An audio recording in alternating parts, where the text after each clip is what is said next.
Good evening, lecturer. My name is Viet, and today I'm going to talk about symmetry in ancient Chinese architecture. Chinese architecture has more than 4,000 years of history. There are four main special features, namely architectural bilateral symmetry, enclosure, hierarchy, and horizontal emphasis. Symmetry is found everywhere in Chinese architecture, from normal houses to royal palaces. Symmetry reflects balance and harmony, so it's very important in Chinese belief. Once there was one architect once said, the design, layout, and material of old houses reflect the Asian philosophy of harmony between humans and the heaven. Sounds interesting, right? Then now we should go on to find out what are the main principles behind this symmetry law.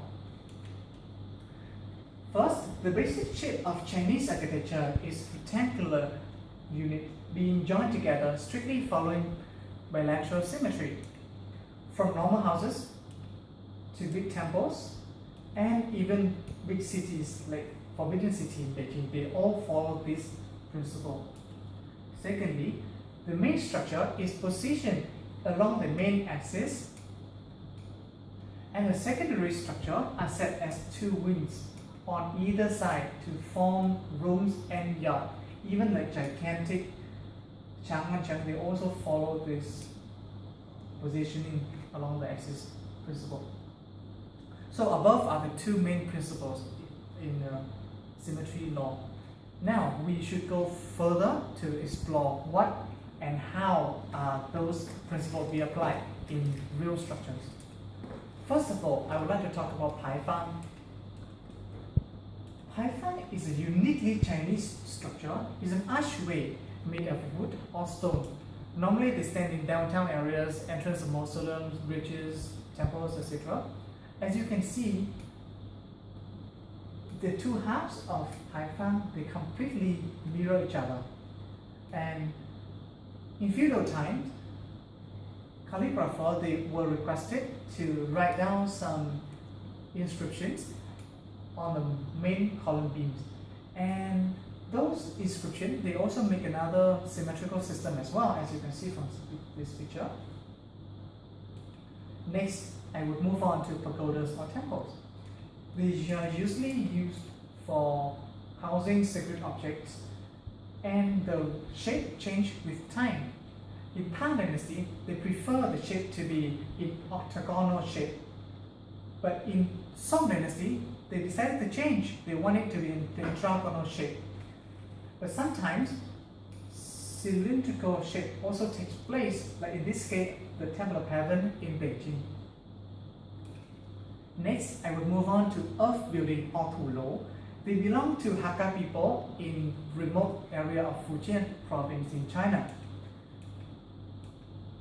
As you can see, they're mostly built in cylindrical symmetry there, but sometimes also in rectangular shape. Look quite interesting, very beautiful. Those are three main examples I have researched on, and from there I can draw some conclusions. First, symmetry is very important in Chinese architecture, in Chinese belief, and unlike other beliefs that have been vanished through time, Chinese symmetry law has been quite well preserved through 4,000 years of history. If you look at it carefully, you can see that those structures, they are very, very beautiful. And nowadays, they still can be applied to modern design. Next, they still have major influence in neighbor countries such as Vietnam, Japan, Korea, etc. The law of symmetry highlights the balance of nature. No matter where you come from a royal family, or you come from a farmer family, you come from a remote area, or you come from a capital area, you also want to follow this principle as one part of nature's law. So I think the principle of symmetry will flourish forever. Thank you very much for listening.